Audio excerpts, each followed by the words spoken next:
Hi, everyone. Welcome back to the Long Game Heated Rivalry podcast. You're joined by me, Declan, and of course, Silvan. And this is part four of our Heated Rivalry sort of review, read through, in which we've been comparing the elements of the book to the TV show. Now, last time we got up to the point of the tuna melt scene. We're moving on to some juicy details that involve a very well known character called Rose. Sylvan, what were you thinking about these chapters? I just love that you mentioned tuna and juicy in the same sentence. Oh, I regret it already. I just know how you feel about tuna spit, and that was a very big chunk of what we spoke about last time. Yeah, and apparently everyone does now, so great. All the vegetarians know too. But yeah, so where we're at, the book is chapter 14, and this is the introduction of Rose.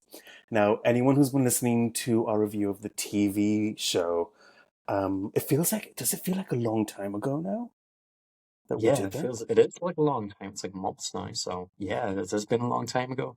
Um, and whenever I was rereading this, I was like, oh, this Rose is slightly different from the Rose I've gotten used to.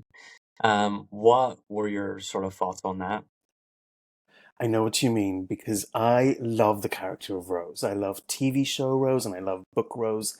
But book Rose feels a little bit different. I feel like TV show Rose was a bit more iconic for me. She really Hmm. pushed Shane for me, and I love her for that. Yeah, she plays a much more active role, you could say, in Shane's sort of coming out. I also feel that she's a bit more charismatic in the TV show, but that could just be just could be to do with the way that the actress plays her. But I do find that she is a bit like in the book. It's sort of like it's described that she's a really like interesting person and they get on great, but the show actually does the dialogue and shows you that she actually is this kind of person. So you can buy into it a lot more that Rose is this really cool person who Shane feels quite comfortable around. And yeah, I just think that she's a really like magnetic character in the show. In the book, she still important, and I do like her as a character. I do think she's a good influence for Shane. But I wasn't like, oh wow, I love Rose. It was like Rose serves her purpose, and I'm glad that they didn't turn her into like a typical female villain for an MM romance book. So, yeah.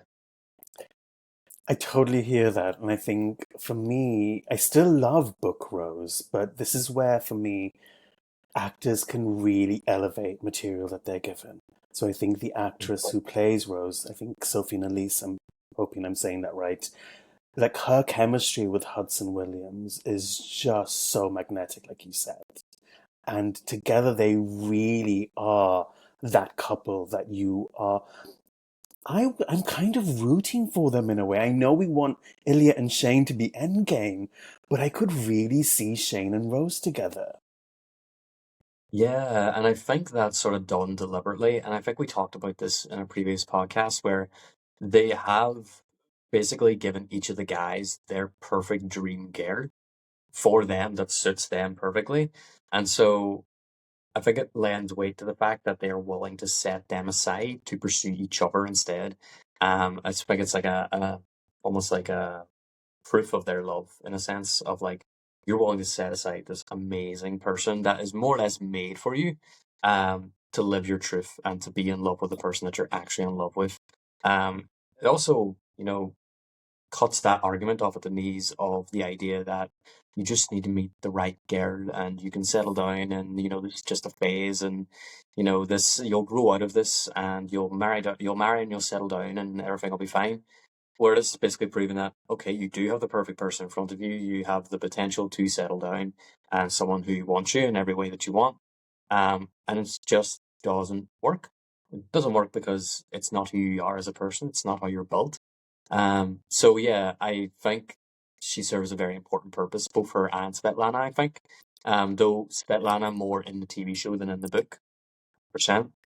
Yeah, and we get Svetlana's introduction a couple of chapters later, so I definitely want to get into that because Svetlana is a complete different character in the book. But coming back to Rose then. So the introduction to Rose is quite similar to the TV show in that, we meet Rose in the restaurant or like restaurant slash sort of bar kind of thing. Yeah. And it does feel quite similar, and the dialogue is actually quite similar in how they meet. So there's a meet cute that's memorable there.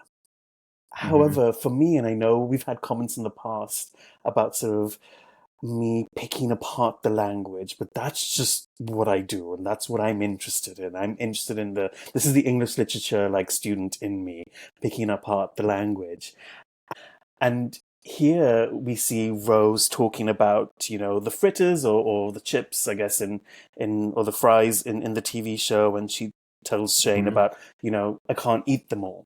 But the difference in the book is then Rose goes on to say, like, sorry, she said after she swallowed, I'm a pig. I'm Rose, by the way, she said, holding out her perfectly manicured hands. There's something about a woman calling herself a pig for eating that I take umbrage with, whether it's a woman or not. I feel like we've moved on from self fat shaming or using food in a negative way to Hmm. create an impression of the character to somebody else. And so for me, I'm not criticizing Rachel Reid at all, but I took a moment to stop at that point and I underlined it, literally underlined it. And I thought, okay, what's the purpose of that? Because in the TV show we get a different type of language that's used in the script by Jacob. So, and I'm not quoting this specifically, of course, but I think Rose talks about like how if she eats any more of these fries, she's not going to be able to fit into her costume the following day or the following morning. And for Yeah. me, and I know we talked about this when we covered the TV show, for me, that was a feminist commentary on beauty standards on women, specifically women in that industry. And I think that was such a smart way to demonstrate the same thing, but in a different way that was a bit more uplifting and affirming. Yeah, and I think that is sort of Jacob Tierney's touch. Like I imagine he obviously would have read that line, looked at it, could have translated directly onto a script, but he is obviously taking a moment to go, I think we can rephrase this to make it have a bit more of a meaning and more in line with her character as well, because someone that's very like progressive, go with the flow. I have so many gay friends, 8% of the men I've dated are being gay, yada yada. Like someone more self aware would not make that comment, or with that level of self awareness would not really make that comment. Um, and but then again, it could just be a throwaway line that was never meant to be taken seriously, and it's only becoming highlighted now because of the way that Jacob Tierney has reused it to give greater meaning and greater context to the kind of character that Rose is. Because it actually made me like her more in the show for her having like addressed the fact that she's aware of the faults in her industry, but she sort of was like, I'm trying to work within it and do my own little rebellious parts to, fight back against the system that she's in.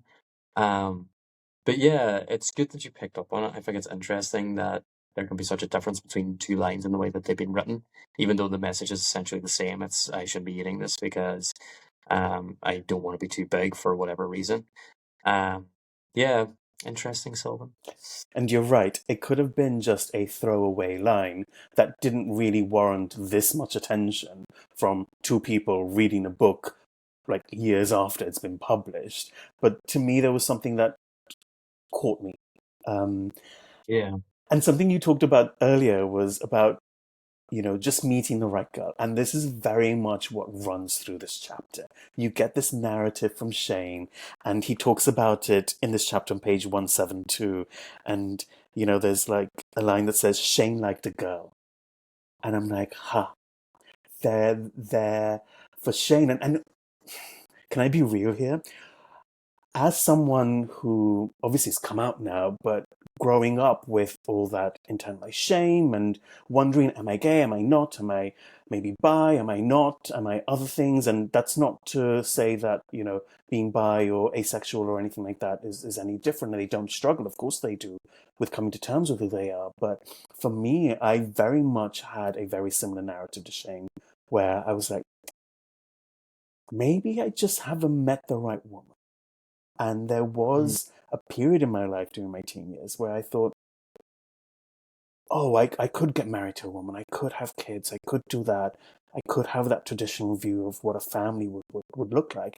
And so I very much relate to how Shane is feeling here. And there's a lot of empathy I feel for Shane thinking, I could still like a woman and I just haven't met the right woman.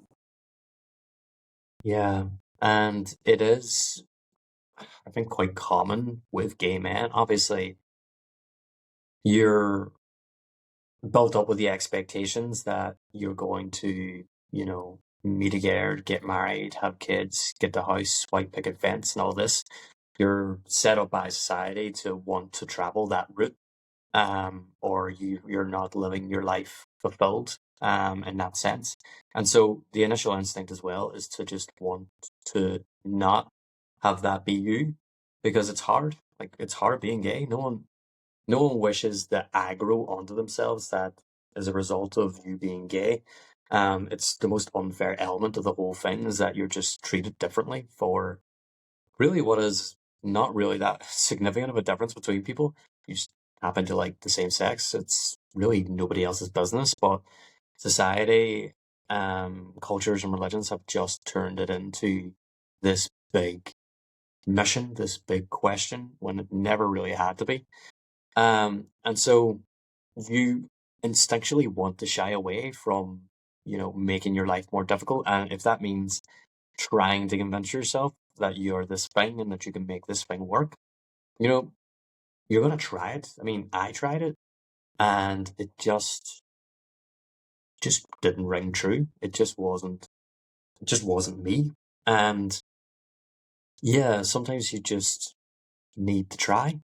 And as soon as you find out, no, this is not gonna work, and that's the real thing you're after. It's the realization of this is just never gonna work. Like, I'm never going to be able to do this in the long run. So I need to start accepting who I actually am instead of avoiding it, which is kind of the journey that Shane goes with, Rose.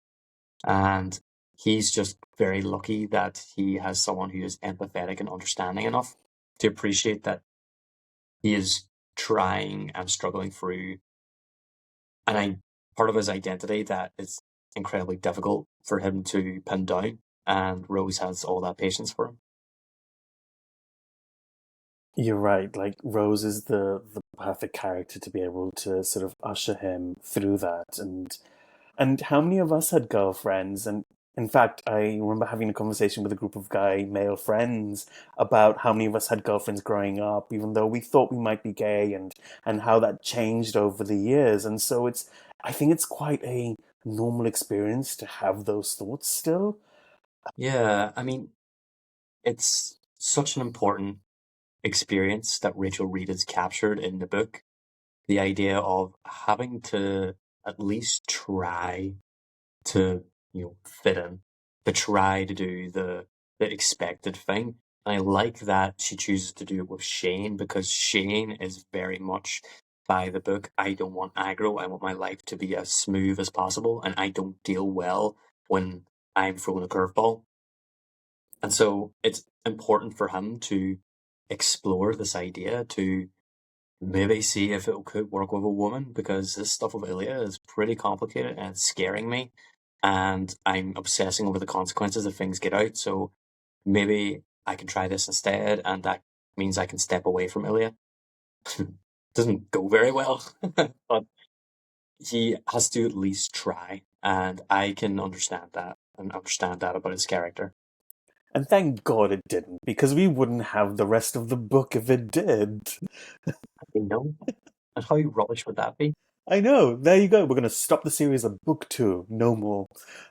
um, Now, when Rachel Reid talks about Shane and Rose, in, when they start becoming a couple, they garner a lot of attention. I know that's the same in the TV show, but I feel like in the book, it felt like they were this bigger deal. Like they were like the it couple. That's the impression that I was getting. And to me, I don't know how much of a like tabloid star someone like Shane would be in Canada. And I don't have any reference for that for Canadian hockey players. Like, are they in the paparazzi a lot? Like, are they getting, you know, hits on Yeah. TikTok because of who they're I dating? I would imagine it's kind of like a similar dynamic to like Scarlett Johansson and her husband. Like her husband is like famous to people who know of him, Yeah. like SNL sort of sketch comedian. Um, well known if you watch that stuff. But he could walk past a lot of people in the street and no one would recognize him. Whereas Scarlett Johansson, like, you are getting recognized regardless of where you go. You're a superstar. I get the idea that Rose is that, and that Shane is the sort of SNL comedian. He's a sort of medium sort of celebrity, whereas she is like toppy top celebrity. So I do get the idea that they would have a bit of an obsession over whoever she would date, regardless. I think people would care less about Shane. It would be more like within the sort of sports sphere. And hockey is a very, very popular sport in Canada, obviously. So he would obviously still be a very well known celebrity there. But definitely Rose being this international movie star lends a different dynamic to it. But what I was sort of taken back by when comparing the book relationship to the TV show, it was in the book, it seems like they date a lot longer. Like they are dating longer. It's more of like a fine. I feel like the time frames in the book come across as more significant. Like I think they're together for months. Like they feel like a real couple. In the book, whereas in the show, I get the idea that this is like still new. They're still sort of they're in the dating phase. Like they're being seen together, but they're in the dating phase. They're not like a couple. Whereas in the book, it does feel like they've become a couple. And yeah, I think that's an interesting sort of difference in the way that's been told. So I had the same impression. I felt like book Shane and Rose were together for ages. And I've got the book in front of me, so I want to fact check this because our listeners will help us out with this. So when they meet is November 2016 in Montreal. Hmm. And then the next chapter, which, we've got loads to talk about this chapter before we get into chapter 15, is 1 week later. No Yeah, way. 1 week later, Montreal, and this is when they have the coming out dialogue scene, That's crazy. right? Why does it feel so much longer? That's what I was going to ask you. Because for me, it feels like they are such a good fit. And I feel like a lot does happen in that quote unquote week. Because, from here we get them meeting, them hanging out, them getting paparazzied. We get the club here. We get the introduction to her co stars like Miles, and there's another person that we get introduced to. So I feel like a lot happens in this chapter. And it gives us the impression that it's because so much has happened, it must take place over a longer period of time. That's very interesting. And I actually don't like that. Well, what is that you I don't like don't about it? I don't think there's realism in that. I don't like when authors of romance books condense large events in succession of each other within a really short time frame in their books. Because in my head, that's months. Like because it would be appropriate for it to be months. But it's not. It's literally been a Which week. is like no, no, no. I don't like And that. yet, we're convinced of it. Because Yeah. it worked. It did. Yeah. I mean, that's some witchcraft that was worked there. Rachel I Reid can't believe was. that. I would have like bet money that it was months, like like 2 months or something like that. Not like a week. That's crazy. Oh my God. Maybe I And just need to sleep more. My perception of time is terrible. and I think when it comes to the books, like I'm always sort of deferred to your judgment because you have read these books so many times. And that's why Yeah. because I had the book out, I was like, let me just check because I would have thought the same thing as well. But it's been a Yeah, week. I've read that book 3 times. Like, it's crazy. I can't believe that. Wow. Okay. Do you know what I'm really scared of? I'm really scared of me Everyone's making gonna this. correct me.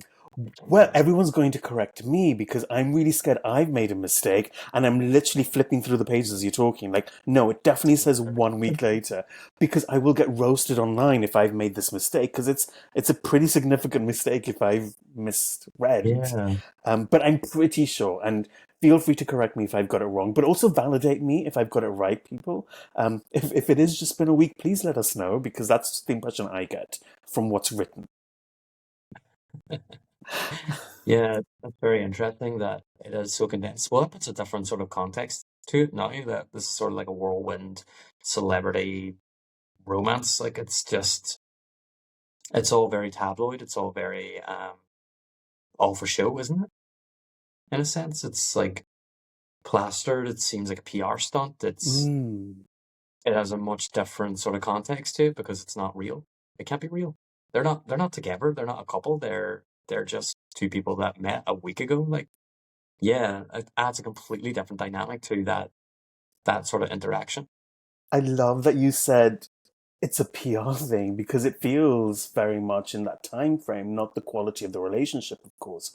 And in my head, I was thinking like, because I'm a Swiftie, I relate everything back to Miss Taylor or Mrs. Taylor, soon to be. And I was thinking like, is this like a Travis and Taylor kind of situation? I'm like, no, they've been together a long time now, and like because of the paparazzi and all that kind of stuff. I'm like, maybe this is Mm. like when Taylor and Matty Healy were together, and it was such a brief period of time that the fans and the public noticed. They were obviously hooking up for a lot longer, allegedly. And that's maybe what it feels more like. It feels like this is, the Matty Healy Taylor Swift era. Yeah, sort of whirlwind, extremely public, burned out fast sort of thing. Mm. Um, yeah, yeah. Even though there's like not passion there for Shane, I think honestly, if it's going to be a PR stunt, I think it's a PR stunt for Shane for himself. To be like, this is what it could be, this is what it's like, and this is what I could have. Um, if I had this like superstar girlfriend, like, yeah, very curious. Completely different spin for me. The time frame makes a big difference in Yeah. how I perceive that relationship. Um, yeah, I feel like I've just shattered interesting. something for you. I feel like we could have Yeah, we could have suspended the disbelief for a little longer for you. because like she's essentially a stranger. Like, how much time does he truly have to spend with her? In that time frame within a week, and then he's coming out here. Hmm. But if we think about the TV show, we get the introduction of Rose and all of that happening within the same episode. I think it's episode 4. I could be wrong, but I think it's Hmm. episode 4. I think it's literally called Rose. But it's the same thing, but I think because we only have 6 episodes, time feels a little different because it spans so many years in the TV show as well as the Yeah, book. yeah. The TV show, you're used to large jumps in time.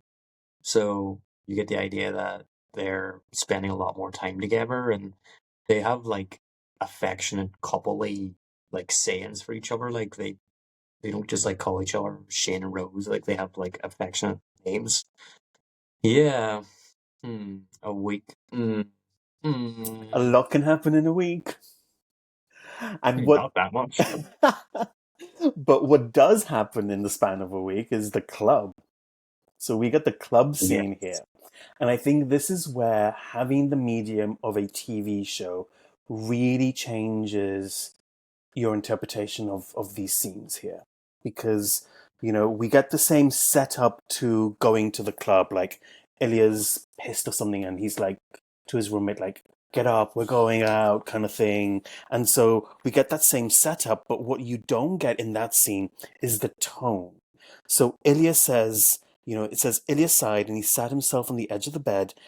Nothing, fuck this, I need to get laid, let's go out. And then somebody else is like, I don't know who it is. Oh, Ryan Carmichael. Is Ryan important? Should I know who Ryan Carmichael is later? Ryan, no, Okay, he's not important. good. Only There's Ryan Price is important. Thank you. Why is she using the same name for people, different people? It's confusing. I don't know. I don't know.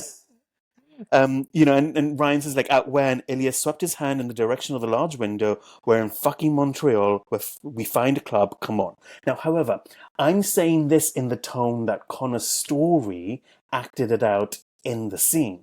If I were reading this without the context of the TV show, I'm not sure that it would have the same gravitas as it did. Yeah, it's the tone is certainly different. I found whenever I read the book the first time that this was like a real gut punch moment. Whenever they were in the club together, like it was like frustrating and annoying and also sad because it's like, why are you two doing this to each other? Like it's kind of horrible. Um, and so it's a frustrating chapter to read. Um, whereas in the book, it's a bit, or not raw in the TV show, it's a bit more tragic. Hmm. Um, and a lot more charged in a sense. There's almost like a revenge sort of plot going on in the show. And there is an element of that in the book, but I just feel like the book has that gut punch moment as well, but kind of in a different way, you could say, and like a frustrating way for the reader. You're right. It feels a lot more electric in the TV show, and that's probably also coupled by the way they shot it and the "All the Things She Said" song. Blasting as Ilya enters the club in the TV show. Like that to me, I was like, "Oh my god!" Like literally, I was like, "I can't believe they used this song." And so you almost get that electric sort of feel. I think what the book does for the club scene is it sets more context and it gives more. I get more information about the club scene from the book than I did the TV show. So, for example, for Shane talks about the clothes he's wearing in the club, and I know this comes Mm. in a little bit later when he hire in the bar scene in Tampa where he hires the stylist. But like, I can see how what he wears. I think he says he wore sneakers in a club, and it was what he wore was kind of basic. Now, given the context of probably when this was written, and obviously Rachel Reid's age as well, I sort of relate to when you went out to the club, when I was at university and you went out, you had to dress up. You were wearing a shirt. I think you could get away with like smart jeans, but not like scruffy jeans. And you wore like proper, what I call school shoes, like leather shoes. There was no rocking up to the club in sneakers and a t-shirt. I don't know what it was like for you, but I feel like I'm more on that level to when Rachel Reid was probably like growing up too. So I was of the skinny jean generation of um shirt or overshirt with t-shirt or very nice expensive t-shirt with skinny jeans, and you would wear like not trainers but like decent shoes. Interesting. Those skinny jeans were not forgiving to anyone. No, I don't. I'm glad the skinny jeans have died. I think they belong in the past for another 2 decades or so before they come back again. I'm a fan of my loose fitting trousers now. Thank you. 100%. I really hope they don't make a comeback because I remember being in the fitting room in Zara at the time when skinny jeans were a thing, and my thighs would not go in. Like, I could not pull the jeans up to my waist. And bear in mind, yes, I was doing a little bit of CrossFit back then, and like I had chunky thighs. Like, the thighs were made to work. And I remember thinking, like, should I have more skinnier thighs? I'm like, no, fuck that. I used to work out a hell of a lot. I have to have, like, thick thighs because I was squatting and deadlifting. Like, that's just how it works. You don't get an ass without having the thighs, right? We know this from Connor. True. That is true, yeah. And his exercise routine. So, Still, no, I understand Shane's sort of anxiety about it, because he's with a much cooler crowd. He's used to going out to bars with the guys. He's not used to these what seems to be like a sort of trendy sort of club or your celebrities and high flyers and whatnot, and I can see why that insecurity would hit him. And also because Ilya is a really snazzy dresser. Apparently, he now in the show they like find him the ugliest shirts that they can. But in the TV show, it's more like he is really confident. He confidently wears certain clothes, and there's an element of sort of jealousy or envy with Shane in that, in which he feels like he needs to dress up a little more. See, I hear what you're saying. Like, Ilya's shirt in the Tampa bar scene is ugly, but it's ugly in the book too. And I get that. And it's ugly for a reason because you want the Yeah, juxtaposition it's like to a Shane being all yeah, styled. But I actually really like the shirt that Ilya wears in the TV show. I think it's a Versace shirt. It's gaudy, it's out there, it's very loud. But that's Versace. That's the designer as well. But to me, it's yeah. very European, and that's what I Mm. thought they really nailed. Yes, I It wouldn't is wear very it. Eastern European. No Yeah, way would I it's be very able to Eastern wear that, European. right? And so for No, me, that worked for the TV show. His yeah, loud shirt. yeah. Light shirt works. Um, and it suits Ilya.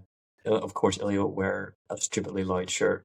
It's just like how could he not? Right. Basically, Because that's what he would probably wear in Russia. So why wouldn't he wear something different? Like, he'd wear the same thing. But I think you're right. I think when we see this, Shane comparing his wardrobe, it's obviously in direct comparison to Rose and her friends. Like, these are movie stars. They're going to dress well, but they're also going to have the help to dress well. And so there's a natural yeah, comparison and I think of this as like, when your friends, your female friends have like boyfriends and they just turn up to lots of places in like a football t-shirt or like a sports t-shirt. And I'm like, you're not at a game. What are you wearing? yeah.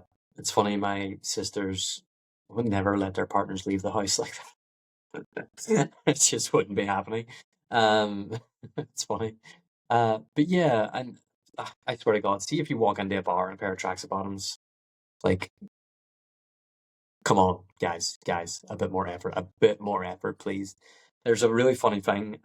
Like there's this guy in Belfast, which is where I live, and he has this like TikTok channel where he like goes into the city center and he's like quite a snazzy dresser, like quite dresses quite modern and isn't afraid to sort of you know dress to his style, rather than just wear what everyone else is wearing.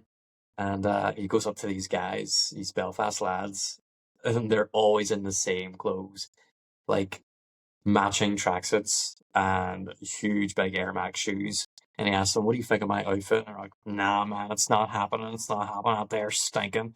No, I won't be caught dead wearing that there." And they're stood there in their Adidas tracksuit in the middle of the center, like a metropolitan capital city. And I'm like, oh my God, as if.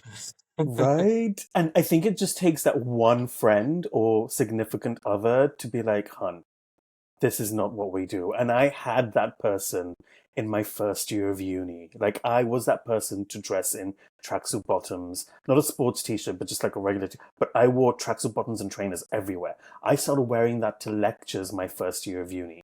This very good friend, and she'll probably know who she is if she's listening, was like, we need to get you some jeans. Like, this is not the way we need to go. And, we did. We went shopping and it was a lot of fun. Like, but I didn't know how else to dress because I was looking to my peers and they all dress the same way. So I thought, oh well, I guess I'm dressing the same. It's fine.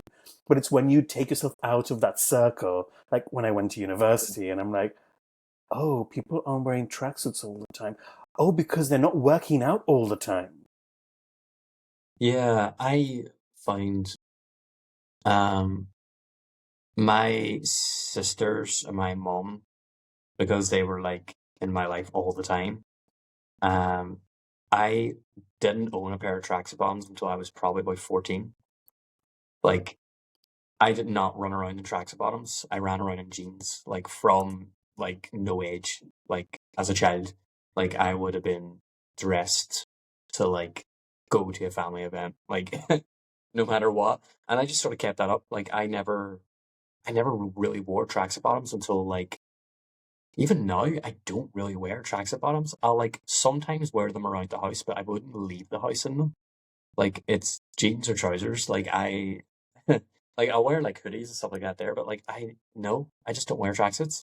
I just never never appealed to me. But they're so comfortable. I get that, wearing it around the house is like peak comfort. And I Yeah. always appreciate a guy who has grey sweats on in public. I'm not going to complain. I'm like, you do you, and I will appreciate the view. You're doing a great job. Public service, well done. You're doing amazing, sweetie. Um, but but you're right. There is something about, and this is what I mean about the book really gets into some of the nuances around the wardrobe and his sort of like preoccupation about what he's wearing and why that Mhm. changes afterwards. And I know we touched on the music a little bit, but again, you don't get music as a guide to almost build up the intensity of the scene and this big moment where you see them staring at each other. You just don't get that in the book because obviously you don't get description of the music. You still get elements of it, and I saw that coming through, but I think when I think about the scene, I think about the TV show more so. Yeah, it's the show has the benefit of being able to create a better atmosphere because of the different types of sort of stimulus that it can add in. It can add in its lighting, its sound, obviously the picture, what they're seeing, what they're doing, and they can direct them differently. So it's easier to create an atmosphere in that sense. Really, really great writers are really good at writing atmosphere. Um, it's not really Rachel Reid's strongest point. Hers, I think, is more character focused and relationship focused than sort of building the atmosphere, the environment, the area which they're in. For her, that's not really the main focus. Even though it can be incredibly beneficial for setting the mood. Like I have been recommending a book that I finished last week, If There's a Way. And every so often the author will be like, and this song was playing in the background on the jukebox as they were talking and yada yada. And they're usually really significant to the mood of what's going on in the book.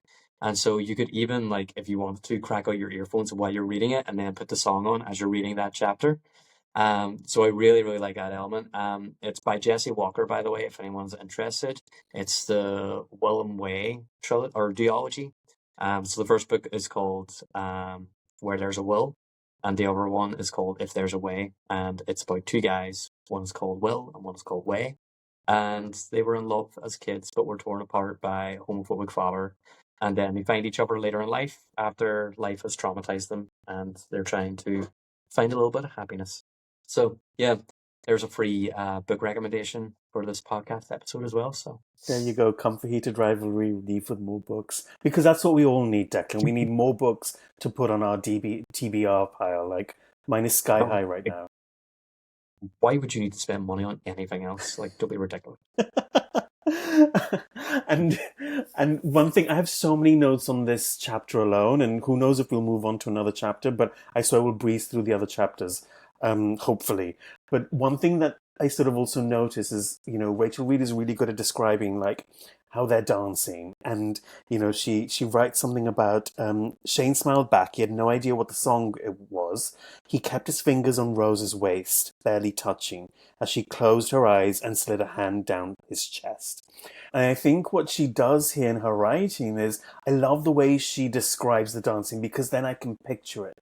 And one thing I had for you, and I know we're going on so many tangents today, and I know that I'm sort of like shooting us off, and people are going to be thinking, like, just get through the chapter already. But there is something about dancing with a woman and the way a woman's body moves when you're dancing. And I don't know whether it's because I grew up as a dancer, so I danced ballet and Mhm. contemporary, and so like your partner was always a girl or a woman, depending on what age you were, of course. But there's something about dancing with a woman that feels really different to me than dancing with another man. There's. I'm going to let you go because I have lots of other thoughts about this. I think I know what you're talking about. I think there might be more of like a looseness and almost like a sensuality to the way that girls strap dance compared to guys who are just like, pumping the hand up in the air and it's all quite stiff and it's like It's almost like a bit more aggressive. Whereas girls are more like go with the flow, the more dance with the beat and feel the rhythm a bit more naturally than maybe guys do. Of course, unless you're professionally trained, then it's a different story completely. Yeah, I sort of do get that. I think within the case of the book, it's like a physical representation of how much Shane doesn't really want her like that. Like she is doing the sensual thing. She is doing the flirtatious dance. She's touching him. She's flirting and the way that she's dancing with him. And he is like barely even wanting to touch her. Um, like if that isn't a massive fucking red flag, I don't really know what is. And I guarantee this must have been the moment you went, hmm, hmm, this this might mean something else to this guy. And there's no hiding it. Like the closet is made of glass at that point. It's see-through, it's transparent. And I think you're right. I think there is a way a woman dances with a man that feels not sexual, it feels sensual sometimes. And I Yes. was at a wedding about a month ago now, and it was a gay wedding of my two gay male friends. Hmm. And I literally had more fun dancing with the women in the wedding than I did with my male friends. And this is just my experience. Of course, I'd love to hear what the listeners' experiences of this are. But when I danced with a male friend who's a very platonic friend, it felt clunky because I know where to put my hands on the shoulder or the waist. But he didn't, and I was like, Hmm. stop trying to make this weird. Just let me put your hands where I need your hands to go. And I know I'm very much a lead when it comes to dancing in a couple as well. And it was just like clunky and there was no rhythm. It didn't feel. And I am attracted to men. Let's be honest. I am attracted to men. But that did not work For for male. me. I know, right? um, but but when I was dancing with like women that how you in a wedding you just meet people and you dance with them, and it was so much more fun. Like I knew where my hands went, they knew where their hands went. I could lead. There was, and literally I'm dancing with married women in front of their husbands because obviously there's nothing going on, but it was just there was a Yeah. fluidity in it that I just didn't Hmm. get when I was dancing with a male at the wedding. Yeah. Do you think it might have something to do with the fact that um there is no sexual expectation Oh, for 100%. you anyway? Yeah, So that 100%. you feel more freely to touch them in a way that won't be misconstrued, or you you're not like policing your actions and behavior to come off as flirtatious or anything like that. You can just sort of have fun with it because they know that you don't bat for their team. Like there's no ulterior motive. It's just for Mm. the fun of it. Yeah, and their husband is sitting right there because the husband wouldn't dance. I was like, "Well, you're gonna dance with me, so let's Loser, go." loser, boo. Right? And like we're Tell slut, to your wife. and we're like slut dropping on the dance floor and all that fun stuff. So there is there's no strings attached to that, right? It's free, it's careless, and it's for me it's fun. So when Rachel Reid writes about how they dance, I go back to like my experiences and obviously how I was trained as a dancer when I was like a child Hmm. and in my teens, and that just feels more natural for me. I would like the day to come. Maybe I just need to like find another dancer to dance with. Maybe that's what it is. Any dancers out there? Could be. Yeah, might be it. Maybe you just need someone that's on the same wavelength. Honestly, Declan, the amount of times I have had to stop myself from treating this podcast as my own personal Hinge profile is outstanding. By God, I don't need to do that. Honestly, don't do it. It's slim pickings out there. Honestly, um, but yeah, and one thing that was missing from this chapter, not missing, but it just wasn't included because it's in the TV show, is the sex scene between Rose and Shane. So in the TV show, Yes. we see Rose sort of slipping off a dress, which, oh my God, is, apart from obviously Connor and Ilya, is for me the most sensual thing in that episode.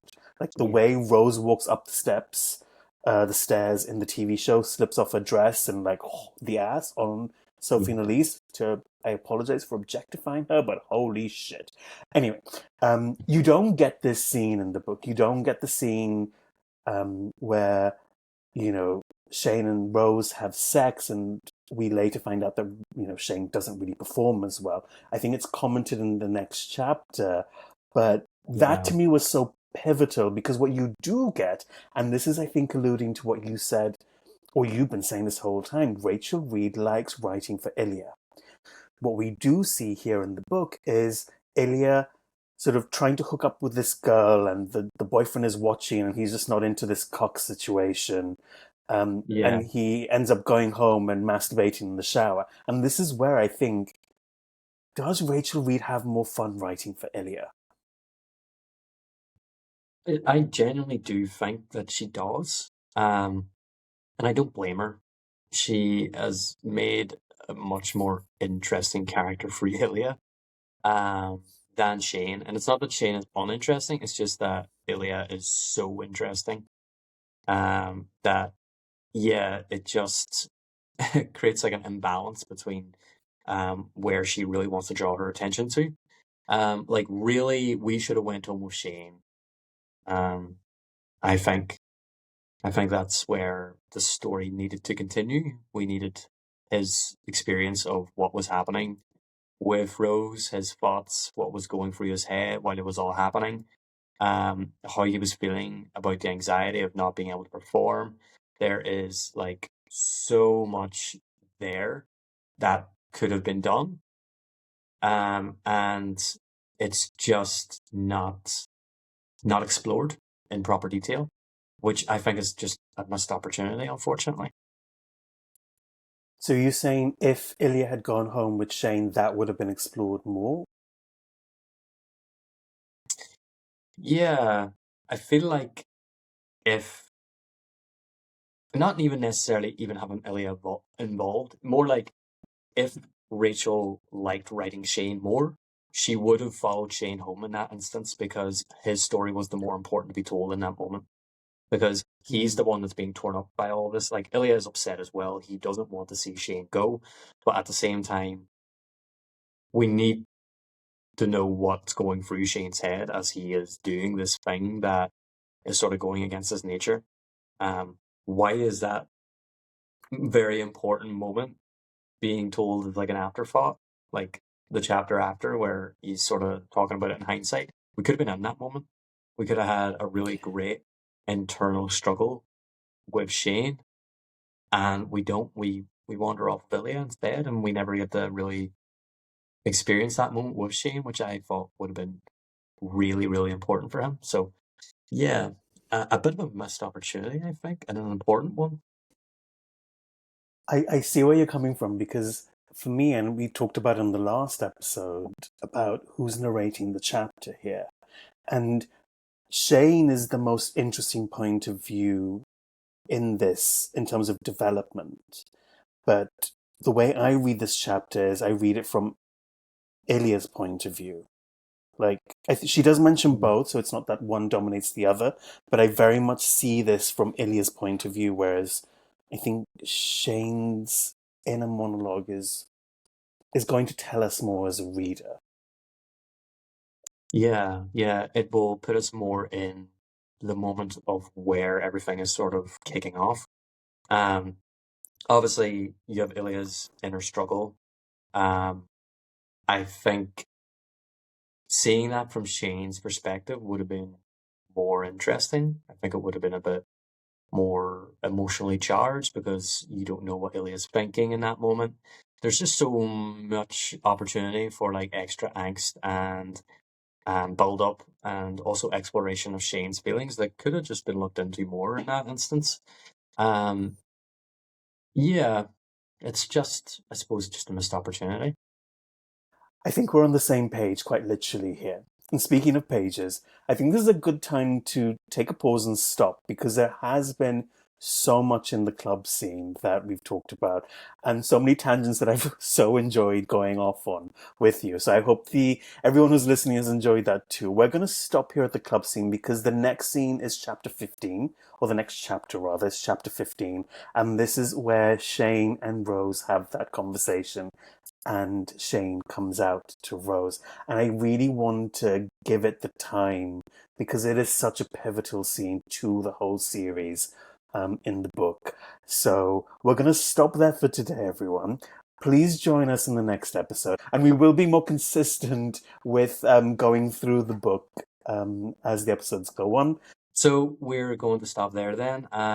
Guys, thank you so much for joining us again for part 4. We're really enjoying going through the book and in proper detail too. So if you are enjoying this, make sure you like, don't be afraid to subscribe and to share this as well. And give us your opinions too. Like, leave comments. We love to engage. On top of that as well, we actually have a book club if you're not already aware. It's on Fable. It's called The Long Game Book Club. So if you're interested in joining us in that, we have started a new hockey series. It's the Puck Boy series by Ethan Finlay and Saxon James. And we're only on the first book right now, so you have plenty of time to catch up if you want to join us for that. But all the previous discussions for the other Game Changers books is also on there, so try those out as well. But that's us for now, and we'll see you next time.